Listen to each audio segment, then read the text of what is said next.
नमस्कार, मी मनीषा कुजुरे. मला खूप सारे पर्सनल DMs आलेले आहेत आणि तुम्ही वरती बघू शकता.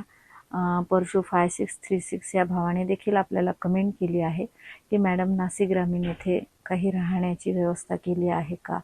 सो हो, नाशिक ग्रामीण पोलीस अधीक्षक श्री बाळासाहेब पाटील सर यांनी जे दुरून येणारे आहेत त्यांच्यासाठी राहण्याची व्यवस्था केलेली आहे. ग्राउंडवर आल्यानंतर तुम्ही बघू शकता समोरच राखीव पोलीस निरीक्षक यांचे ऑफिस आहे आणि एक्झॅक्ट त्यांच्या ऑफिसच्या पाठीमागेच मुलींसाठी राहण्याची व्यवस्थाही करण्यात आलेली आहे. सो कुणाला काही अडचण आल्यास तुमच्या डिटेल्स जे पोलीस अंमलदार असतील किंवा पोलीस अधिकारी असतील त्यांच्याशी तुम्ही कॉन्टॅक्ट करून विचारू शकता की राहण्यासाठी कुणाला भेटावे लागेल. ते नक्कीच तुम्हाला मार्गदर्शन करतील. सो व्हिडिओ कसा वाटला मला नक्की कळवा. धन्यवाद.